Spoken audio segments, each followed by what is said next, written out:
Among spies, faltering empires, and gardens laden with secrets, two destinies collide under the moon of a divided United States. When loyalty is tested by a simple glance, the heart can become the greatest betrayal. Before we begin, please like and subscribe so we can continue creating stories like this one. The wind whispered secrets among the ancient redwoods of Oak Ridge Park, as if the earth itself sensed the change that was coming.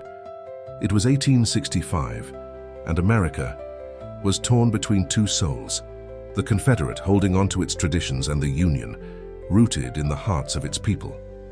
In those days of uncertainty, when the fate of a nation hung on the edge of swords and the will of an indomitable people, rumors spread as quickly as gunpowder through the cobblestone streets of Richmond. It was said that Governor Richard Harrington, with his blonde beard and eyes nostalgic for distant seas, had brought with him not only the promise of a modernized Virginia, but also the old ghosts of European courts, intrigues, betrayals, and passions silenced by duty. The halls of the newly renovated Oak Ridge Manor gleamed with crystal chandeliers that had crossed the ocean, while the gardens bloomed with roses brought from England and American orchids, a marriage of worlds that many considered impossible. "The Iowa Confederacy is like those flowers," whispered the skeptics, "beautiful but destined to wither far from its native soil." And yet, amid whispers and conspiracies, amid high society balls and secret union meetings, there existed a deeper premonition that only poets and madmen dared to pronounce, that something extraordinary was about to be born in the very heart of this land torn apart by opposing ideals, a love that, like America itself, would defy the impossible. No one could guess then that the designs of the heart would weave a fate as unusual as the Confederacy itself. That while the Confederate crown trembled on Harrington's head, another story of power and sacrifice would be written in silence, with ink of blood and tears, between the forgotten pages of official history. Destiny, that blind poet, had already set its invisible threads in motion that March afternoon, when the dogwoods colored the city in a violet as intense as the omens of the future. And it would all begin, like great stories, with a glance. Robert Chandler entered the grand hall of the governor's mansion with the bearing that only centuries of aristocratic lineage and absolute confidence in one's own destiny can bestow. At 32, he was perhaps the most enigmatic and admired man in the Virginian court, a direct descendant of pioneers on his father's side and ancient Native American nobility on his mother's. He embodied in his blood the same duality that tore the country apart. His tall, upright figure, dressed with impeccable European formality but always wearing the distinctive jade brooch that had belonged to his Native American ancestors, moved with the elegance of one who knows the exact value of every gesture. His black hair, neatly swept back according to fashion, framed a face of defined features, where dark, penetrating eyes stood out, seemingly constantly evaluating the world, not with coldness, but with an insatiable curiosity that few noticed. "Robert," exclaimed Governor Harrington, extending his hand in an affable gesture. "We thought that the affairs of your plantations in Georgia would keep you away from the capital for longer." Robert bowed with measured respect before responding, "Governor, when the Confederacy calls, even the land must wait." His words, pronounced in a deep voice that denoted both European and American education, elicited approving smiles from nearby courtiers. The governor's wife, Charlotte, seated next to her husband, observed Robert with the perspicacious gaze of one who recognizes a valuable ally. "Always so loyal, Robert," she commented with her French accent. "America needs more men like you, who understand that progress requires both order and tradition." But only the most observant noticed how Robert's smile didn't quite reach his eyes.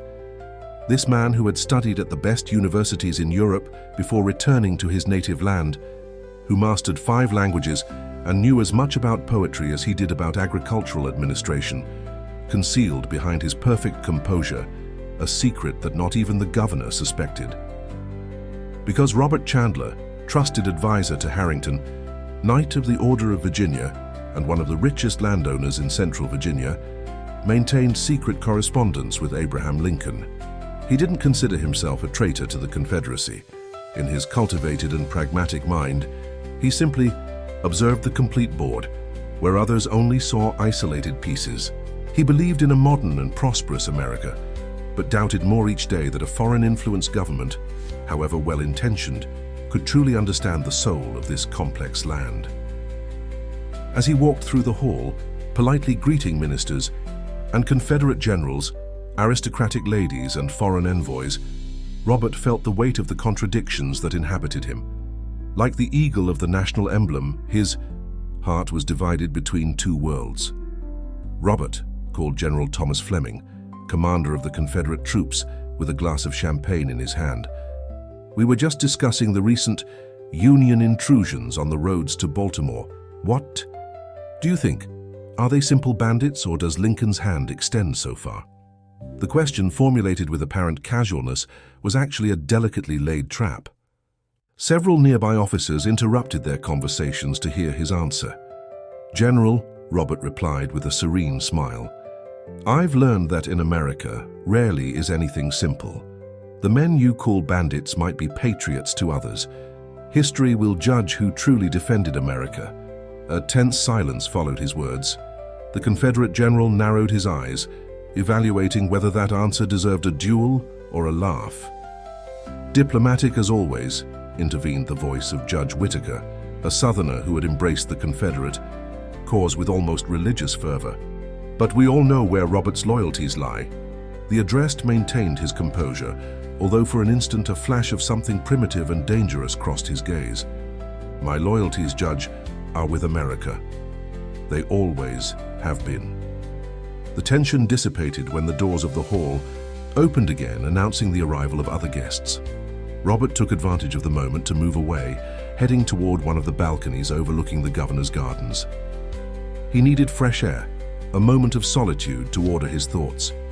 It was then that he saw her. She crossed the garden under the silvery light of the full moon, a female figure wrapped in a dark blue shawl that contrasted with the white of her dress. She clearly didn't belong to the Confederate Party. She moved with caution, as if she didn't want to be discovered. For an instant, Robert thought about alerting the guard, but something in the determination of that silhouette stopped him.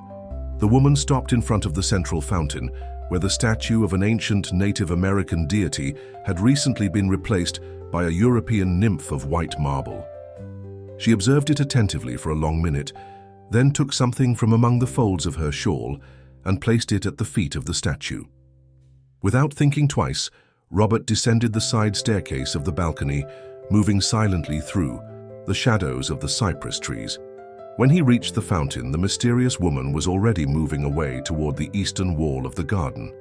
"Miss," he called in a low but firm voice, "you're on Confederate property. I must ask you to identify yourself." She stopped but didn't turn immediately. Robert could see how her shoulders tensed under the shawl. "I am perfectly aware of where I am, sir," she finally replied in a clear, educated voice that didn't attempt to hide her American origin. "The real question is whether those who inhabit this mansion know what land they truly stand on." The response, defiant yet elegant, took Robert by surprise. He advanced a few steps to see her better, and she, instead of fleeing, turned to face him. The moonlight revealed a face that Robert would never forget. Large, dark eyes like wells of obsidian in which a fierce intelligence shone, firm lips that didn't tremble despite the danger, and high cheekbones that spoke of Native American blood mixed with European. It wasn't the ethereal, compliant beauty that adorned Confederate salons, but something wilder and more authentic, like the very land of America. "And you are?" inquired Robert, forgetting for a moment his initial purpose. "Someone who, unlike you, doesn't need masks to move around her own country, Robert Chandler." She knew him, and she observed him with a mixture of defiance and curiosity that he found inexplicably captivating. "You have the advantage, miss.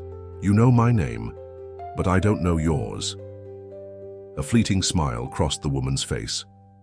"Lily Franklin," she finally responded. "Daughter of a university professor, granddaughter of farmers from Maryland, and American to the core. Does that satisfy your curiosity, Mr. Confederate advisor?" The name was like a poem. Lily, a flower. It fit perfectly this woman who seemed to have sprouted from American soil like a wild orchid among the stones. "What have you left by the statue, Miss Franklin?" he asked, trying to regain his authority. She looked at him directly, without a trace of fear. "An offering, like the ones my ancestors made before yours arrived. Marigolds to remember what this land was before it became a stage for European Games of Thrones." Robert should have arrested her at that moment. Any act that could be interpreted as protest against the Confederacy was severely punished. But instead of calling the guards, he approached the fountain and picked up what she had left. A small bouquet of orange flowers tied with a tricolor ribbon, red, white, and blue, the colors of the Union. "You know this could be considered sedition." "Miss," he said, holding the evidence in his hand. "And what will you do, Robert? Turn me into the Confederates for leaving flowers? Is your Confederacy so fragile that it trembles before petals?" There was fire in her words, a challenge that no lady of the court would have dared to pronounce, and instead of feeling insulted, Robert found himself inexplicably fascinated. "It's not my Confederacy," he responded, with a sincerity that surprised even himself. "And flowers have always been more enduring than crowns." A flash of surprise crossed Lily's eyes. She clearly hadn't expected that answer. At that moment, the sound of boots on the pavement announced the proximity of the guard. Both perceived it at the same time. "Go," said Robert in a low voice, returning the bouquet of flowers to her. "Use the gardener's door, next to the lemon tree. There will be no guards there." "Why are you helping me?" she asked, accepting the flowers with hands that he noticed were stained with ink. "Perhaps because, as you said, we are both Americans, though it seems we inhabit different worlds." Lily held his gaze a second longer, as if trying to decipher an enigma. Then, with the natural elegance of a deer, she disappeared among the shadows of the garden. Robert remained by the fountain, contemplating the European statue, and feeling that something fundamental had changed within him, as if an invisible earthquake had reconfigured the foundations of his soul. He didn't know then that he had just found not only the woman who would alter his destiny, but also the key that would open the doors to his true loyalty. The carriage advanced through the city streets with the difficulty of one who must navigate street vendors, religious processions, and the usual chaos of a capital that grew disorderly between its colonial past and its modern ambitions. Inside, Lily Franklin hurriedly removed her lace gloves and the elaborate headdress she had used to infiltrate the limits of the governor's residence. "Did you succeed?" asked her brother Gabriel, a young man with a serious face and intense gaze who held the reins. "Yes, I left the message exactly where we agreed," she replied, while carefully storing the flowers she had recovered. "But I was discovered." Gabriel abruptly stopped the carriage. "What, who, the guards?" "No, it was Robert Chandler himself." Gabriel's face paled. As a member of the inner circle of Union intelligence, he knew perfectly well the reputation of the Confederate advisor. "Did he recognize you? Did he follow you? Should we change our hiding place?" Lily shook her head, remembering the strange encounter. "He didn't follow me. In fact, he helped me escape." "Chandler, the lapdog of Harrington." Gabriel's incredulity was evident. "It must be a trap. He'll want to follow us to discover the entire nest." The carriage resumed its journey while Lily contemplated the streets. Through the window, in the distance, the Metropolitan Cathedral rose like a stone giant, witness to centuries of conquests, revolutions, and truncated dreams. "I don't think it's a trap," she finally said. "There was something in his eyes, Gabriel. He's not the imperial fanatic we thought. Don't be fooled by his aristocratic manners and his reputation as an intellectual. Men like him serve whoever benefits them. If today it's Harrington, tomorrow it will be someone else. Perhaps, or perhaps there's more to him than we know." Gabriel glanced at her sidelong, recognizing a tone in his sister's voice that he hadn't heard before. "Lily, please, don't do anything foolish. What we're doing is dangerous enough without adding unnecessary complications." She didn't respond. Then in her mind, Robert's words still resonated. Flowers have always been more enduring than crowns. Was there a hidden message in that phrase, or was he simply trying to seduce her to obtain information? The carriage stopped in front of an old house in the Mercer district. Although deteriorated on the outside, it maintained the dignity of better times inside. It had been the Franklin family residence for 3 generations, since her grandfather, an educated mixed-race man, had acquired it with the earnings from his medical profession. Upon entering, they were received by their father, Professor Michael Franklin, a 60-year-old man whose face reflected both wisdom and concern. A former philosophy professor, he had been expelled from the university for refusing to swear allegiance to the Confederacy. "Everything all right?" he asked, embracing his daughter. "Message delivered, Father. The contact will know that the meeting will be in 3 days at St. Jerome's Church." Professor Franklin nodded gravely. "Good. General Grant needs that information before advancing toward the capital. If the Union can take Baltimore, Confederate dominion over Richmond will become unsustainable." The family gathered in the dining room where old servant Mrs. Abigail served a modest dinner. Despite their social position, times were difficult for those who refused to collaborate with the Confederate regime. "And you, Margaret? How was your day at the hospital?" Lily asked her younger sister. Margaret, barely 19, worked as a volunteer nurse at the Jesus Hospital.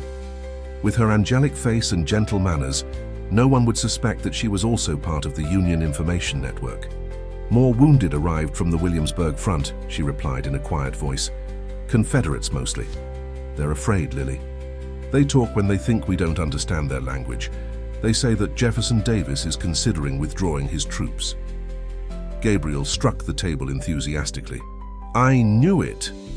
The Confederate president can't keep wasting resources in Virginia while the Union strengthens in the North. It's a matter of time." "Time that America pays for with blood," murmured Professor Franklin.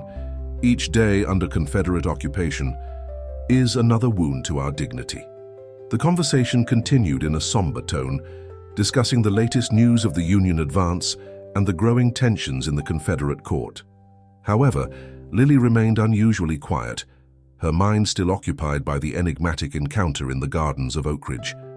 After dinner, while her siblings discussed the details of future messages, Lily retired to her room, a small space with walls, covered in books inherited from her mother, now deceased.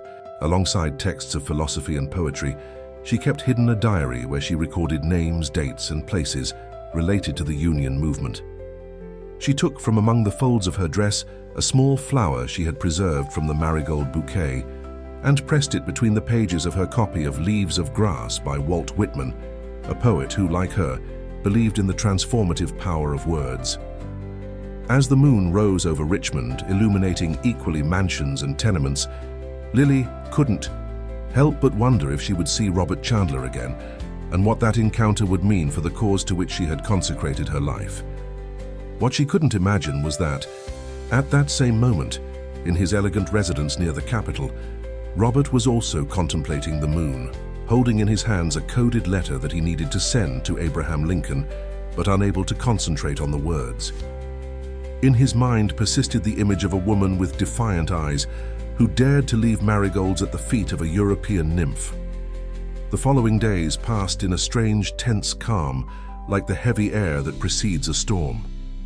Robert continued with his obligations in the Confederate court, attending councils where they discussed military strategies that he knew were doomed to failure. Each word he heard, each plan he saw developing, confirmed his growing conviction. The Southern Confederacy was a dying dream, as foreign to the country's reality as the marble statues imported from Europe. But more disturbing than this certainty was the constant presence of Lily Franklin in his thoughts. He found himself distracted in the middle of important meetings, remembering the defiant shine of her eyes or the way the night wind stirred her shawl. He had discreetly informed himself about her.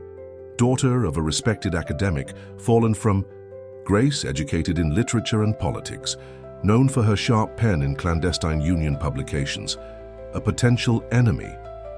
And yet, "Robert, will you honor us with your opinion on the matter?" The voice of the Minister of Foreign Relations abruptly returned him to the elegant salon where the council was being held. Around him, expectant faces awaited his response. He had no idea what they had been discussing. "Excuse me, gentlemen," he said with a studied smile. "I'm afraid the headache that has afflicted me since this morning has momentarily clouded my attention." Governor Harrington, seated at the head of the table, observed him with genuine concern. "Dear Robert, you should consult our royal physician. Here it's not like you to be absent even when physically present. I appreciate your Excellency's concern. It will pass soon." The meeting continued, but Robert knew that his distraction had been noticed. He couldn't allow himself such oversights. The game he was playing was too dangerous. Lives depended on his ability to maintain appearances. That afternoon, after finishing his palace obligations, he ordered his coachman to take him not to his residence, but to the Mercer district.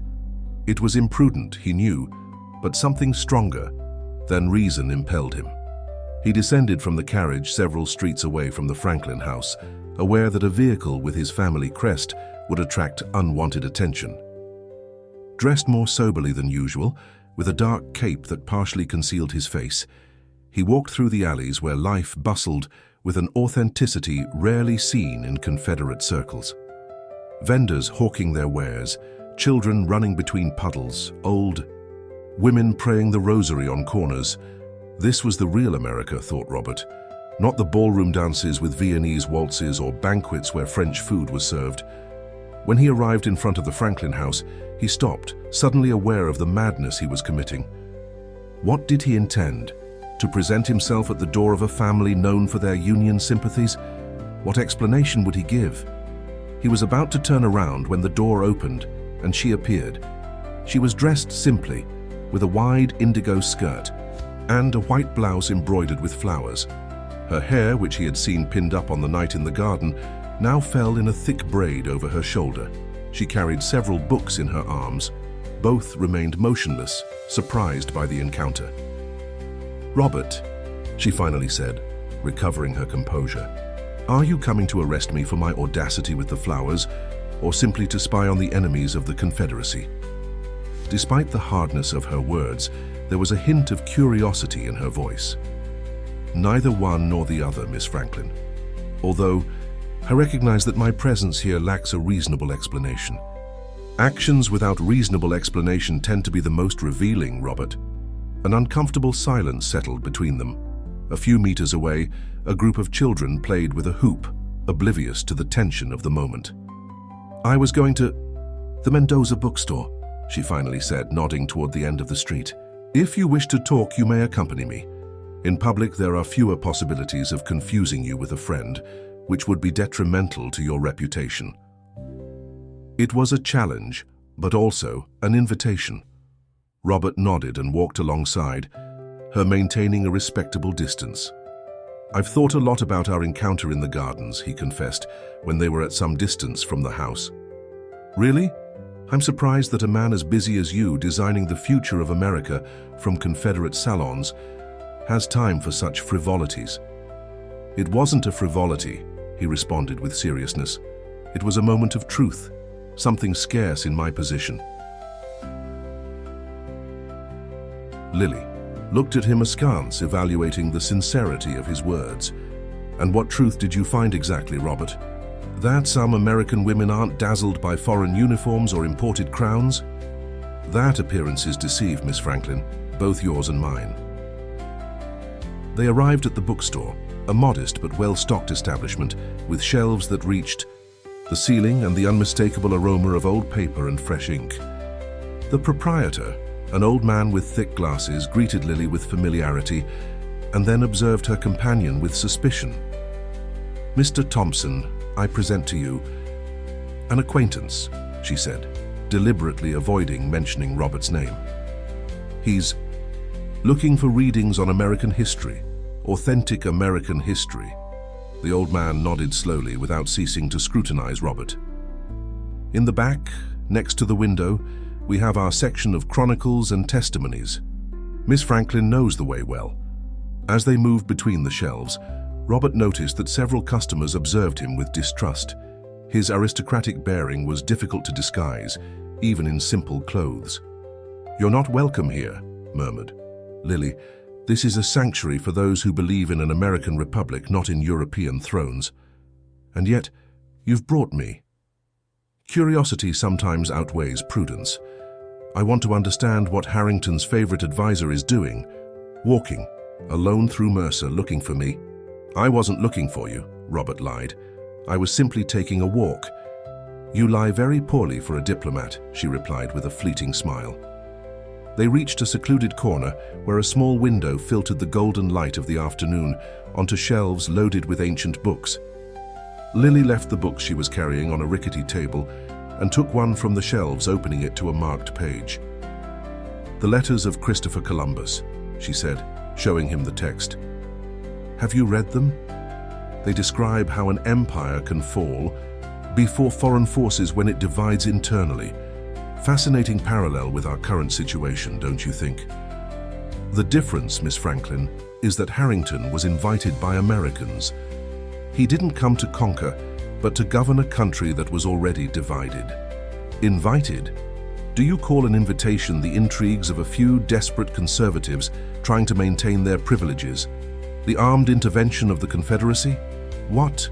Her curious concept of hospitality you have, Robert.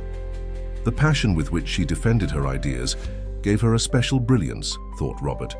He was accustomed to the ladies of the court who expressed rehearsed opinions between artificial smiles.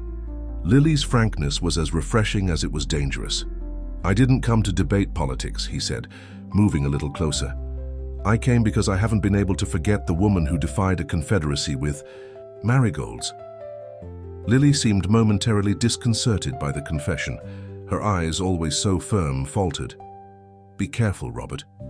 Words like those could be interpreted as treason in your circles, or as an attempt to infiltrate mine. Not everything is strategy and war, Lily. It was the first time he had used her first name. It sounded like music on his lips. In times like these, everything is, she responded, although her voice had lost some firmness. Especially for someone in your position. What do you really want from me? Robert had no answer. What was he seeking? Information, understanding, an authentic human connection amid so much artifice. Before he could respond, the tinkling of the doorbell announced the entry of new customers. Instinctively, both looked toward the entrance. Robert paled upon recognizing two Confederate officers in uniform. Are they conducting an inspection? He whispered, visibly tensing. It's possible. This place is on their list of subversive focal points. Quickly, Lily guided him to a narrow passage between two bookshelves, where the shadows would partially conceal them. If they recognize you here in my company, we'll both be in trouble, she murmured. You'll lose your precious position in the court, and I'll probably end up in prison, or worse. The forced proximity in that reduced space made Robert able to perceive the jasmine aroma that emanated from her hair. They were so close that he could see the tiny golden specks in her dark eyes. There's a back door, continued Lily, apparently immune to the tension that vibrated between them. Mr. Thompson uses it to receive discreet deliveries. Wait until I distract the officers and then leave. Turn right and follow the alley to Masoni Street. There you'll find carriages. And you? Don't worry about me. I'm an expert at maintaining tedious conversations with Confederates while concealing what I really think. A skill that you also dominate, I suppose. There was an implicit challenge in her words, a subtle accusation about his apparent loyalty to the Confederacy. Robert felt the imperious need to clarify his position, to reveal his true mission to her, but he knew it would be an unforgivable imprudence. Be careful, he said instead, impulsively taking her hand.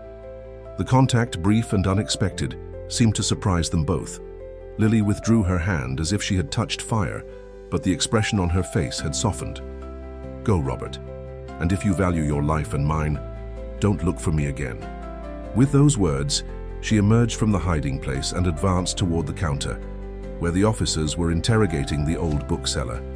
Robert observed her approach them with a charming smile, greeting them in perfect French, suddenly transformed into an innocent and coquettish young woman. Taking advantage of the distraction, he slipped toward the back door, feeling a mixture of admiration and concern for the audacity of that extraordinary woman who played with fire with such elegance. As he advanced through the alley, a certainty settled in his heart. Despite her warning, he would look for her again. Destiny, or perhaps something deeper that he still didn't dare to name, had intertwined their paths in a way that he could no longer ignore.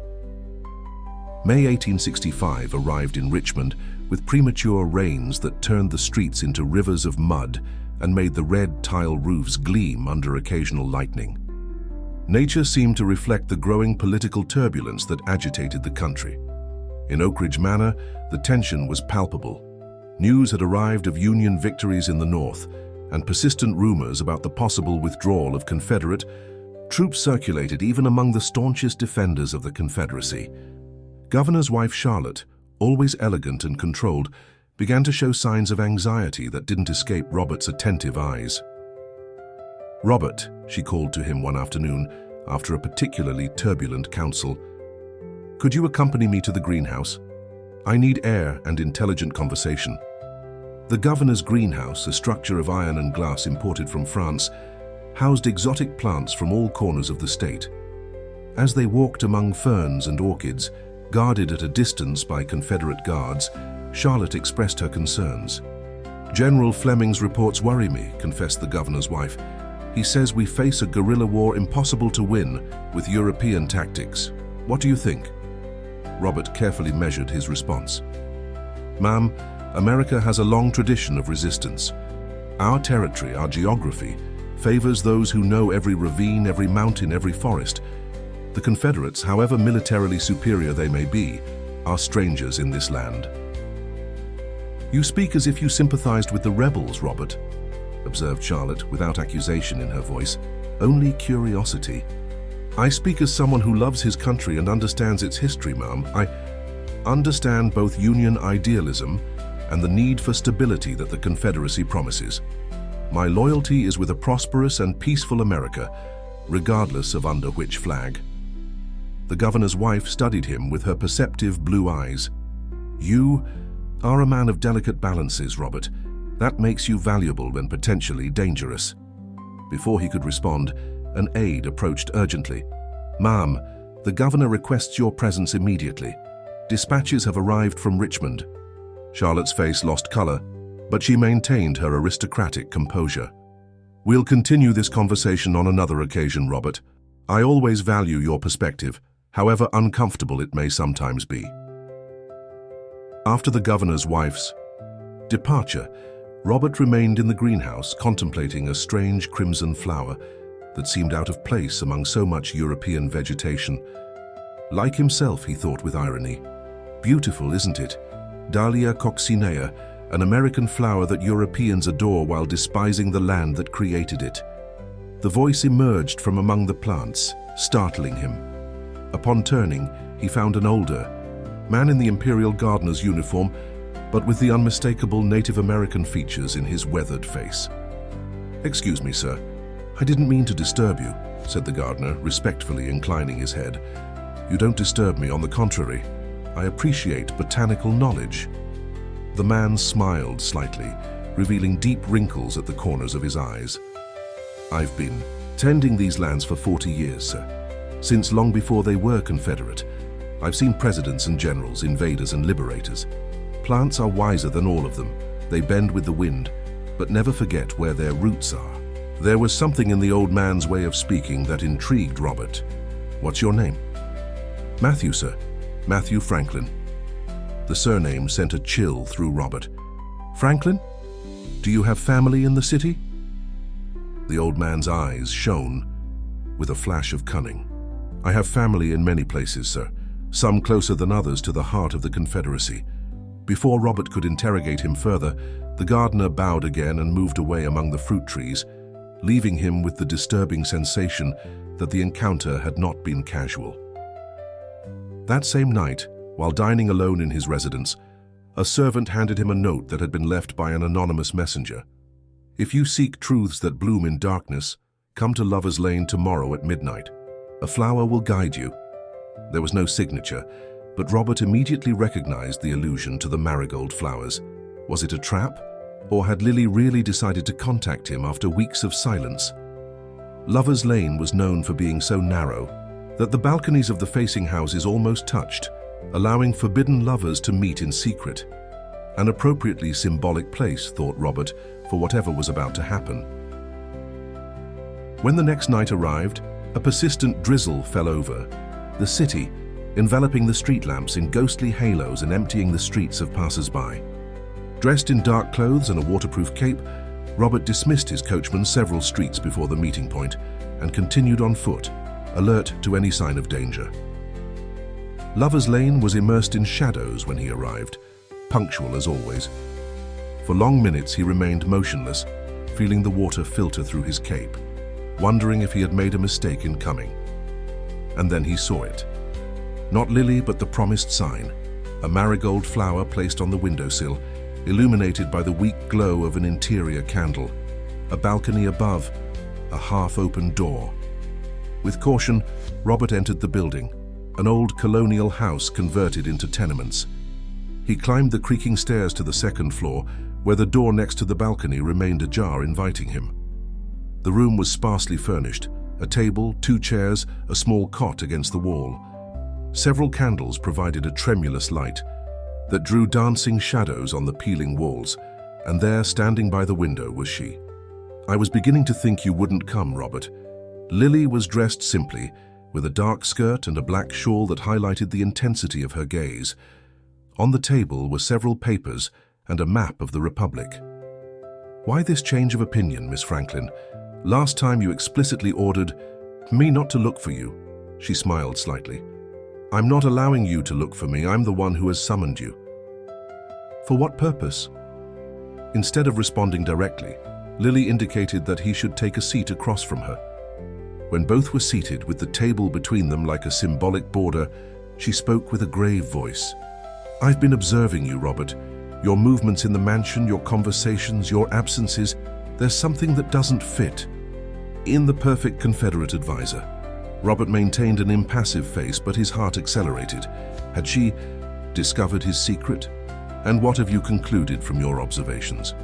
That you walk on a line so fine that the slightest wind could make you fall toward one side or the other." Their gazes met over the vacillating light of the candles.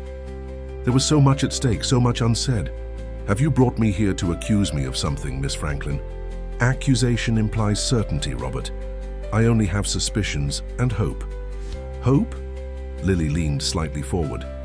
"Hope that the man who helped me escape in the governor's gardens, who looked for me in Mercer, who speaks of America with true passion, isn't simply another European with American skin." It was the moment of truth. Robert could continue pretending, maintain his impeccable alibi as he had done for years. Or he could trust this woman who had captivated him since their first encounter. "Would you trust me if I told you that my loyalty to the Confederacy isn't what it seems?" "It would depend on what it really is." Robert breathed deeply. What he was about to do could cost him his life. "For 2 years I've been sending information to President Lincoln about Confederate movements, strategies, and the weaknesses of the regime." Lily's face remained expressionless, but her eyes widened almost imperceptibly. "Do you expect me to believe that Harrington's favorite advisor is actually a Union spy?"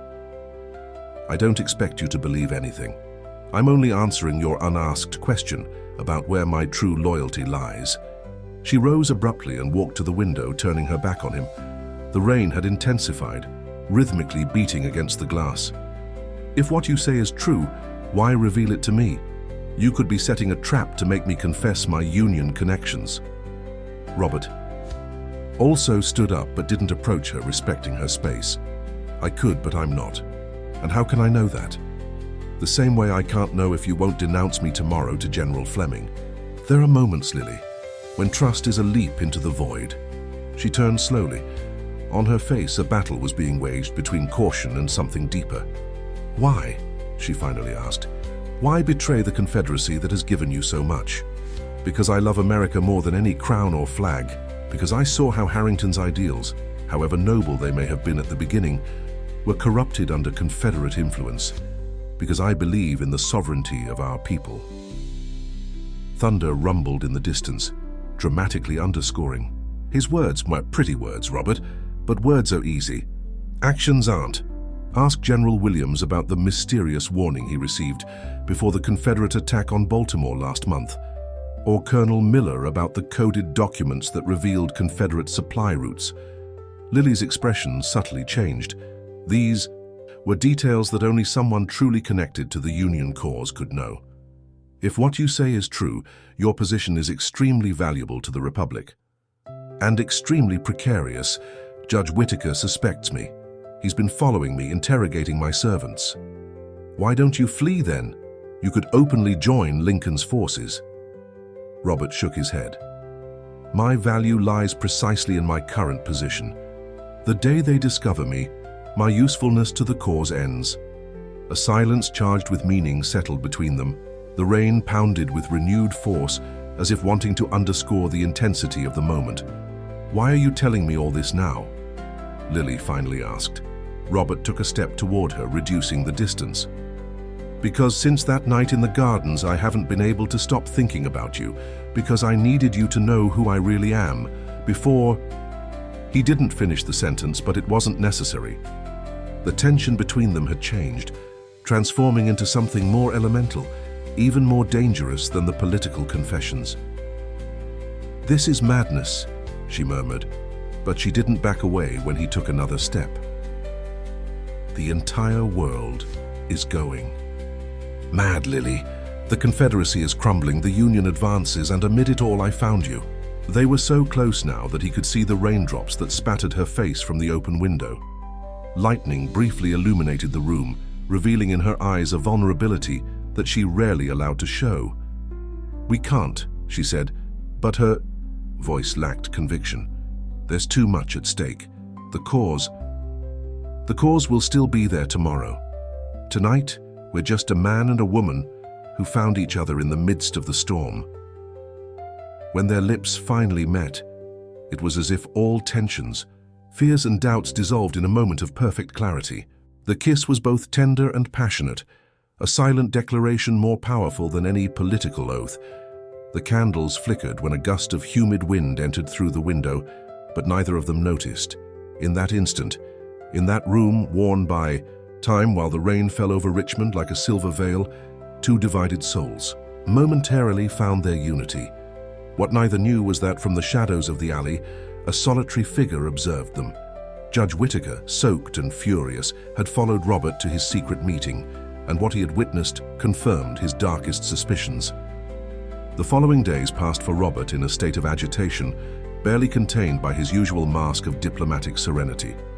During the day, he continued his functions in the Confederate court, attending councils, drafting communiques, maintaining superficial conversations with nobles who didn't suspect that the end of their world was near. At night, he secretly met with Lily in various places around the city. An abandoned house in St. Angel, the remains of a Native American temple on the outskirts, once even in the catacombs beneath the cathedral where Union conspirators maintained a meeting point.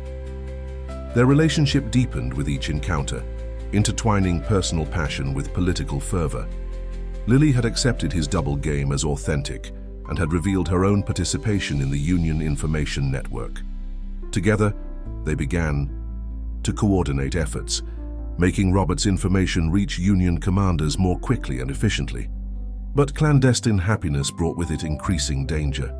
Robert had noticed subtle changes in the behavior of his colleagues in the mansion, conversations that abruptly interrupted when he entered a room, suspicious glances from General Fleming. And above all, the constant vigilance of Judge Whittaker, whose barely disguised aversion had transformed into calculating hostility. One June morning, while Robert was breakfasting in his residence, his butler announced an unexpected visit. "Captain James Reynolds requests to see you urgently, sir." Reynolds was a young Confederate officer who served as a liaison between the troops and the Confederate advisors. His presence so early did not bode well. "Show him in, Anthony." The sea captain entered with a grave expression, politely declining the offer of coffee. "Robert, I come on behalf of General Fleming. He has requested your immediate presence at the capital. It's a delicate matter." "May I know what it's about, Captain?" "I'm afraid I'm not authorized to discuss it, sir. Only to escort you." The use of the word escort did not go unnoticed by Robert, nor did the fact that through the window he could see half a dozen Confederate soldiers waiting next to a military carriage. Of course, allow me to prepare myself adequately. While dressing in his room, Robert quickly evaluated his options. Had he been discovered? Or was it another Confederate matter? Impossible to know with certainty. His instinct told him to flee, but doing so would confirm any suspicion and endanger his network of contacts, including Lily. He made a decision. From a secret compartment in his desk, he extracted a sealed letter and discreetly handed it to his most loyal butler. "Anthony, if I don't return before nightfall, deliver this personally to the address indicated. To no one else. Do you understand?" "Yes, sir." The old servant, who had been with the Chandler family since before Robert's birth, nodded gravely. "May God protect you." The journey to the capital transpired in a tense silence. The city streets bustled with the usual activity, oblivious to the drama developing inside the military carriage. Vendors hawking their wares, children playing, couples strolling. Life continued with its imperturbable rhythm, while Robert's fate hung by a thread. Upon arriving at the capital, he was not conducted to the usual administrative offices, but to an older and rarely used section. The corridors became narrower and more somber, the windows more scarce. Finally, the captain stopped in front of a heavy oak door. "Here it is, Robert. They're waiting for you inside." Upon entering, Robert found himself in a circular room illuminated primarily by light filtering through a skylight. In the center was a round table of dark wood, and around it 5 figures who observed him with impenetrable expressions.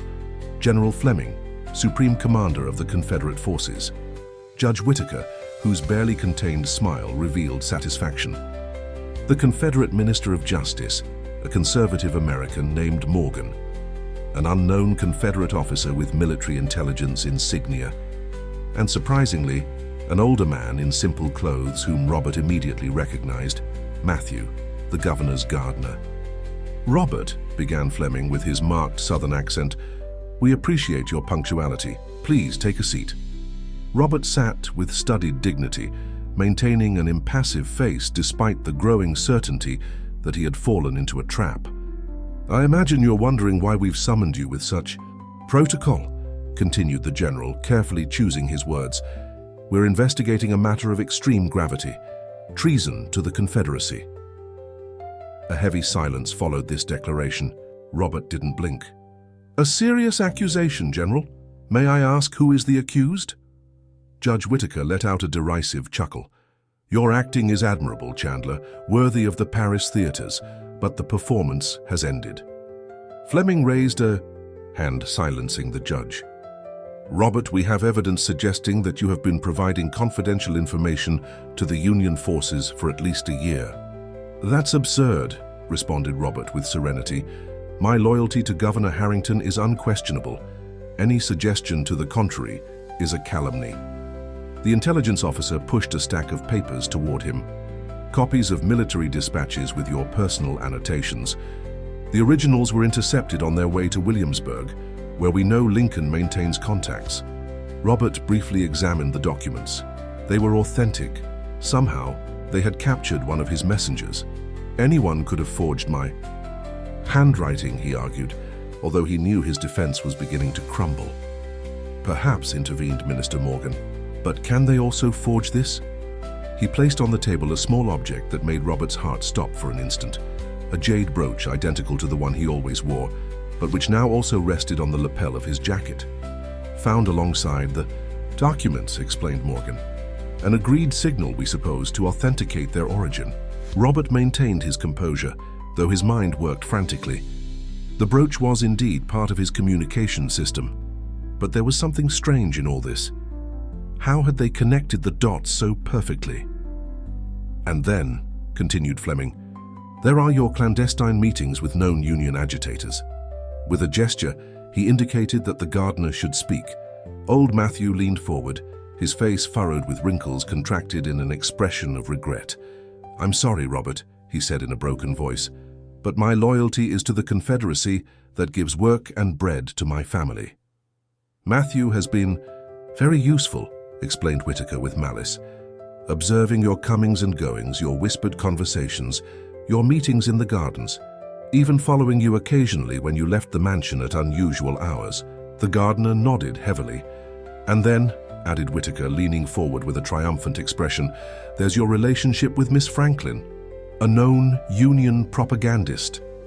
Upon hearing Lily's name, Robert felt the ground opening beneath his feet. They had not only discovered him, they had discovered her as well. I don't know who you're talking about, he tried, but Whitaker's increasingly wide smile indicated it was useless. Please, Robert. We saw you at Lover's Lane in St. Angel, even in the ruins of Jamestown, quite romantic, I must admit, for a traitor and a rebel. Robert's mind worked at full speed. If they had been following him for so long, if they knew so many details, why wait until now to arrest him? And why this unofficial meeting instead of a formal detention? And then he understood. They didn't just want to arrest him, they wanted all his contacts, the entire network. Lily. Where is the governor? He suddenly asked. If I'm accused of treason, I demand to present my defense to Harrington in person. Fleming and Morgan exchanged uncomfortable glances. His Excellency is in Williamsburg, responded the minister. We considered it preferable to resolve this matter discreetly before worrying him with unpleasant details about someone he holds in high esteem. There it was. They hadn't officially informed the governor. They were operating on their own, probably planning to present the case as resolved once they had dismantled the entire espionage network. I understand, said Robert, buying time. And what exactly do you propose? Fleming leaned forward, his tone suddenly conspiratorial. Cooperation, Robert, in exchange for clemency. Names, locations, communication systems, everything. And especially, added Whitaker, the current location of Miss Franklin and her family. We know they moved from Mercer after we began to watch her. Robert maintained his neutral expression, although inside a cold fire of determination began to burn. He would not turn in anyone, and above all, not Lily. I need time to consider my position, he finally said. There is no time, responded Fleming firmly. The decision must be made now. In that case, I must decline your offer, General. I have no information to provide you because there is no treason to confess. A tense silence followed his words. Finally, Fleming stood up. That's a pity. I hoped you would be more reasonable. Captain Reynolds, escort Robert to the Capitol quarters. He will remain there until he reconsiders his position or until the Military War Council decides his fate. As he was conducted out of the room, Robert caught the gaze of the old gardener. To his surprise, he saw in those ancient eyes not triumph or hatred, but something that almost seemed like remorse. That night, in an austere but not undignified cell, Robert contemplated the moon through a small barred window. He had seen it grow and wane so many times throughout his life, constant in its inconstancy. Like America itself. He wondered if Anthony had delivered his letter, if Lily was safe, if his sacrifice would serve any purpose. He didn't fear for his life. He knew that as a high-profile prisoner, he would probably be treated with a certain deference until his trial. But he was terrified by the idea that they would use his capture to set a trap for others. The sound of approaching footsteps interrupted his meditations. The door opened to reveal Captain Reynolds, accompanied by 2 guards. Robert, you have a visitor. Very unusual at this hour, but he brings authorization from the governor himself. Intrigued and cautious, Robert followed the captain down a dimly lit corridor to a small interrogation room. There, seated next to a simple table, was the last person he expected to see, the old gardener, Matthew. You have 5 minutes, said Reynolds dryly, closing the door behind him but remaining visible through a small window. What does this mean? Asked Robert coldly. Have you come to gloat, traitor? The old man smiled sadly. Treason, like loyalty, is a matter of perspective, Robert, and sometimes things are not what they seem. With slow but precise movements, he unbuttoned the upper buttons of his worn shirt, revealing a deep scar that crossed his chest from shoulder to sternum. Antietam, 1862, he said simply, fighting alongside Lincoln against the invasion. before becoming a governor's gardener. Robert observed him with renewed interest. I don't understand. Not everything I said in that room was a lie, but neither was it the whole truth. Yes, I observed you. Yes, I reported on your movements, but not to whom you think. With gnarled fingers, the old man extracted from his boot a small folded paper and discreetly slid it across the table. Miss Franklin is safe, but not for long if she remains in the city. Whitaker has sent men to all possible hiding places. Robert took the paper cautiously, concealing it in his fist. Why should I trust you? The old man smiled, revealing worn but strong teeth. Because I'm the father of Michael Franklin, the grandfather of Lily, Gabriel, and Margaret. And like you, I believe that flowers always last longer than crowns. The revelation struck Robert like lightning. Now he understood the sense of familiarity he had experienced upon meeting the gardener. The same eyes, the same slight tilt of the head when speaking. The jade, murmured Robert, remembering the brooch found alongside the documents. It was a setup. Whitaker suspected, but didn't have concrete evidence, so he fabricated it, with Morgan's help. They needed a scapegoat to explain recent Confederate defeats. And you? I played my part, as I've done for 3 years in these gardens, listening to conversations, copying forgotten documents, sending messages hidden in shipments of flowers and fruits to the capital. The door abruptly opened. Time's up, announced Reynolds. The old man rose with difficulty, leaning on a cane that Robert hadn't noticed before. May the Virgin protect you, Robert, he said aloud, for the guard's benefit. Then, in a barely audible whisper, he added, midnight. Be prepared. After. He left. Robert carefully unfolded the paper in the solitude of his cell. It contained only a few words written in a firm and familiar hand. Love like country sometimes requires the greatest sacrifice. I wait for you where flowers are born from stones. L. Where flowers are born from stones. The ruins of Jamestown, where they had met once, among vestiges of a fallen empire and wildflowers that made their way between ancestral blocks. At midnight, as old Matthew had promised, a commotion was heard in the outer corridor. Shouts, contradictory orders, the unmistakable sound of gunshots. And then, unexpectedly, the door of his cell was flung open to reveal a young Confederate officer whom Robert vaguely recognized. Quick, Robert, urged the officer. We don't have much time. Who are you? Lieutenant Nicholas Carter, loyal to America before the Confederacy. The hallway is clear, but not for long. Without time for more explanations, Robert followed. The lieutenant through secondary corridors of the Capitol, descending service stairs rarely used, until emerging in a back courtyard where a modest carriage without insignia waited with the engine running. Take him where he knows, ordered the lieutenant to the hooded coachman, and may God accompany you both.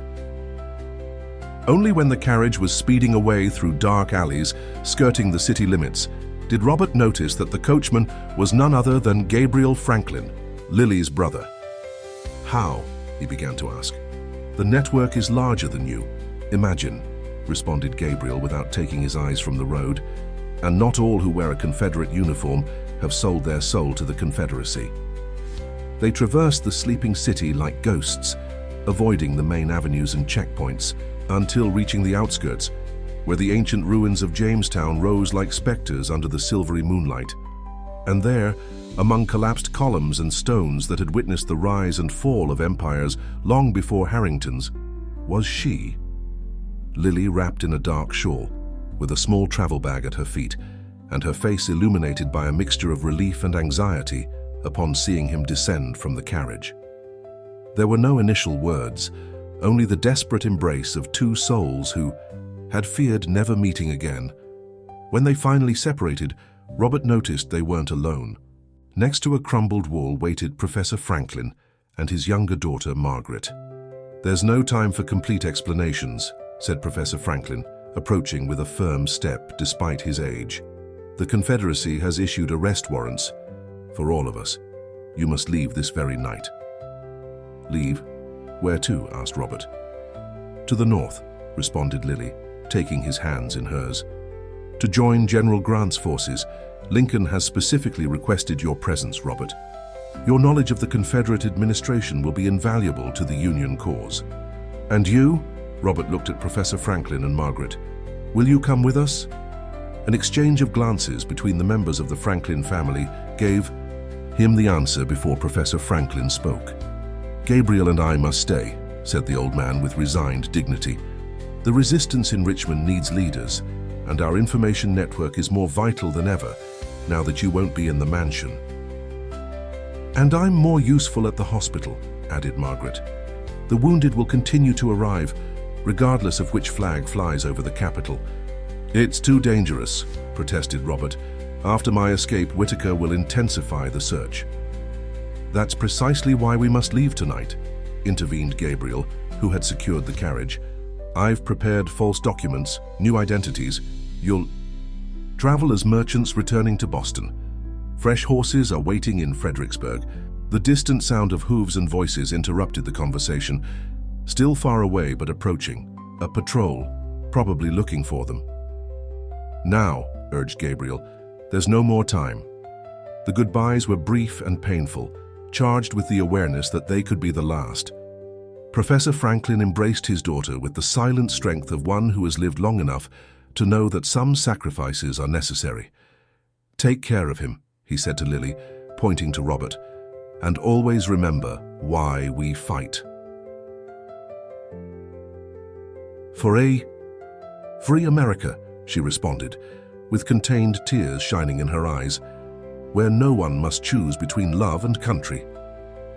As the carriage moved away into the night, carrying them toward an uncertain but shared destiny, Robert looked one last time at the ruins of Jamestown, where ancient gods and new ideals intermingled under the same starry sky. Do you think we'll return? He asked softly to Lily, who was curled against him, seeking warmth and comfort. Not to the same city, she responded, nor to the same America, but we'll return to a homeland that we will have helped to liberate. In the distance, the first rays of dawn began to tint the horizon, promising a new day. For them, for America, for a love born among the shadows of a doomed Confederacy, but determined to bloom under the sun of liberty. September 1867, Richmond. The main plaza, formerly Confederate and now again national, overflowed with life under the radiant midday sun. Tricolor flags, red, white, and blue, waved from every building, celebrating the definitive victory of the Union after the surrender of the Confederacy at Appomattox Courthouse 3 months earlier. Among the crowd waiting for President Lincoln's passage, a tall man with a visible scar on his cheek observed the celebrations with a contained expression. At his side, a woman of elegant but simple bearing held against her chest a baby of barely 3 months, wrapped in a shawl woven with traditional motifs. "Are you all right, Robert?" she asked, noticing his silence. "Just remembering, Lily. The last time I was in this plaza, the Confederate banner was flying and Harrington was greeting from that same balcony. Destiny has strange turns," she reflected. Who would have imagined then that the Confederate advisor would end up drafting proclamations for Lincoln? Robert smiled, gently caressing the cheek of his sleeping son. Or that the rebel propagandist would become the wife of a Union official. The sound of trumpets announced the president's arrival. Unlike Confederate pomp, Lincoln advanced in a simple carriage, dressed with his characteristic sobriety. The man who had kept the Union alive through exile, resisting invasions and usurpations, returned as the legitimate leader of a battered but sovereign America. "Robert!" A familiar voice caught his attention. Gabriel Franklin, now a captain in the newly reorganized National Army, made his way through the crowd. Behind him came Professor Franklin, leaning on a cane but with a bright gaze, and Margaret, whose work in hospitals during the war had earned her official recognition. "You made it on time," Robert greeted, embracing his brother-in-law. "We feared the delays in Baltimore would hold you back. Nothing could prevent us from being here," responded Professor Franklin, bending to kiss his grandson's forehead. "My complete family gathered to see the America for which we fought so hard." As the presidential procession advanced toward the Capitol, Robert remembered the long and dangerous road they had traveled, the secret journey north, crossing territory controlled by Confederates. Their arrival at General Grant's camp, where his knowledge of Confederate strategies proved crucial for Union victories. The battles, the losses, the hopes. And amid it all, his love for Lily, which had grown with each shared difficulty, with each sacrifice, with each moment stolen amidst the chaos of war.